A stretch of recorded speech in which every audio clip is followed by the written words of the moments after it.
Abi olmaya.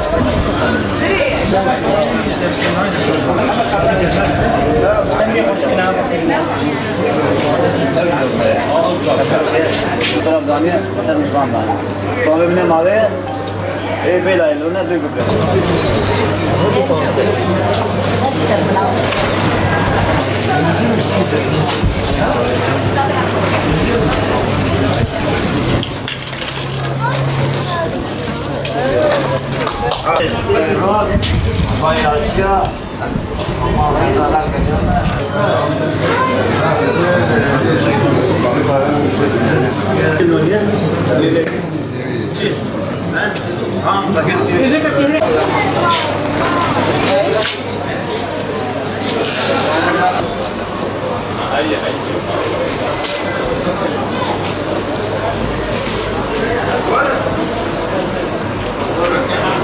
Bu sene yağmur yağdığı dolayısıyla havalar şartı iyi olmadığı için fidelerimiz elimizde kaldı.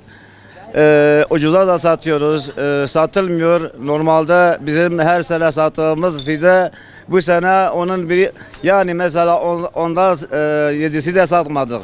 Şu anda fidelerin tanesi 1 milyona satıyoruz.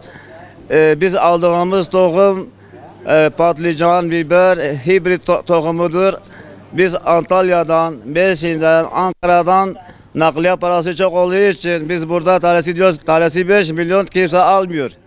Tabii millet fakirdir, parası yoktur. Bizim İsmail abimiz normalde bu fideleri bitirmesi lazımdı. Hepsi elimizde kaldı. Çünkü mazot pahalı olduğu için, kira çok olduğu için satılmıyor. Yani insanlar yağmur nedeniyle, normal hava şartları nedeniyle mesela dolu yağdı.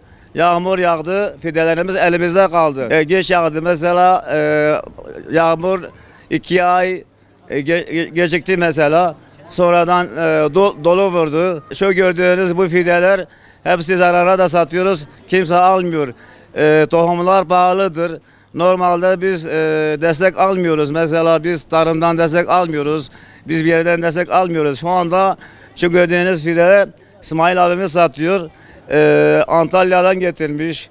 Ondan sonra bu tohumu gönderip ona ekiyorlar.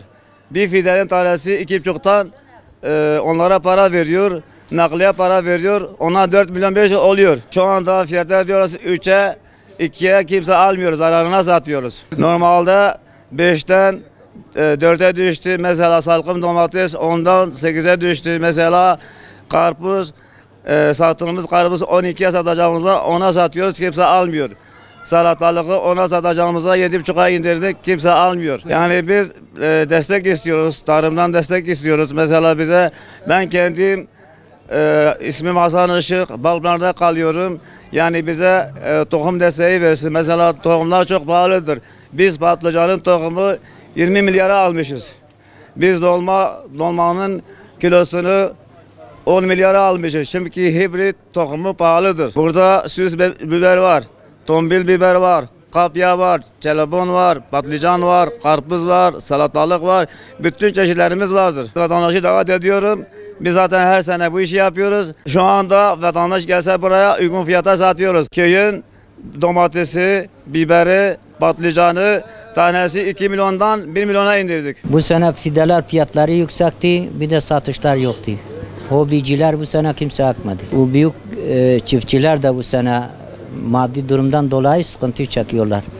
Çünkü mallarını satamıyorlar. Ürün elimizde, fidelerimiz elimizde kaldı. Çoğu çöpe gidecek. Fiyatları da düşürse kimse almıyor, yükselse de kimse almıyor. Bu sene bu şekil gitti. Ve hepsinden de düşürdüm. Çiftçiye verdiğim 10 liranın tanesini burada tek 7,5 lira da veriyorum, gitmiyor. Çiftçiye 10 liraya verdiğim teşhitin 7,5 liraya da veriyorum, yine gitmiyor. Yok da artık taktık. Çiftçi artık ekan ekti yani. Şu an artık satışlar da bitti. Elimizde malımız da var. Ama satılmıyor. Vatandaşa çağrımız hobicilerin kendi bahçelerini ekmeleri lazım. Yani buna maliyetini falan sormamaları lazım. Şimdi gidip elinde koparttığı zaman en taze en şey yiyor. Fiyatlar düştü, bayağı düşürdük.